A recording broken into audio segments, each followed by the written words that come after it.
Tom Banchov's life has been a constant quest to explore and understand higher dimensions. Del T del X, A minus B squared, square root of T plus X. That's the scientific formula opening a path through the fourth dimension.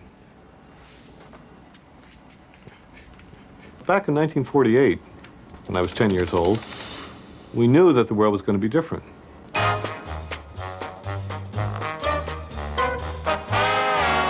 We had revolutions in transportation. Plane travel was readily available for the first time. People had television sets in their homes, and we could no longer ignore nuclear power. It was part of our lives. We knew that our parents and teachers really didn't know very much about this stuff, so we had to go to other sources. So I had this comic book as my guide. In that comic book, a scientist was going into a very futuristic sort of laboratory. This is where my crew is studying the 7th, 8th, and 9th dimensions, said the scientist. And the boy reporter had a thought balloon that went up, boom, boom, boom. I wonder whatever happened to the 4th, 5th, and 6th dimensions. Well, I've been wondering ever since. Inspired by his comic books, Banchov used a computer to help himself visualize a four-dimensional object called the Hypercube. The fluid motion of the Hypercube seems to violate the rules of perspective. But its shape can be better understood as being part of a sequence of lower dimensional figures.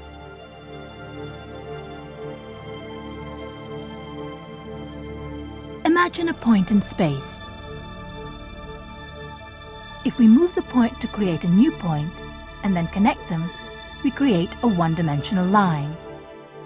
If we move the line perpendicular to itself and connect the points, we have a two-dimensional square. If we move the square perpendicular to itself and connect the corners, we have a three-dimensional cube. If we move the cube perpendicular to its edges and connect the corners, we have a four-dimensional cube, a hypercube. Does the fourth dimension exist? Banchov turns that question on its head. You can ask whether a square exists. There are no perfect squares, but we all have a conception of a square, and we can recognize a representation of a square even though we know it's not perfect. The real square is an abstraction, or something in the mind of God, as Plato, the ancient Greek philosopher and mathematician, would have said. Mathematical space, the world of pure shapes, only really exists in the mind.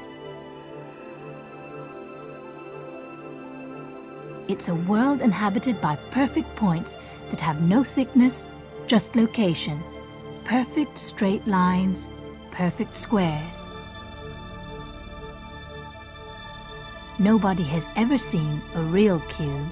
So in a sense, a square and a three-dimensional cube have the same degree of reality. But if you believe that, a four-dimensional cube also has that same degree of reality.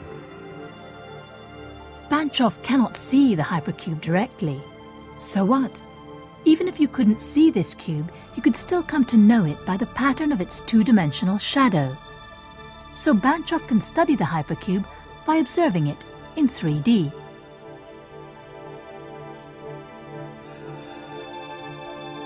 By devoting his life to the hypercube, Banchov has opened a window to a higher dimension, allowing us to glimpse the shadows of the invisible universe beyond.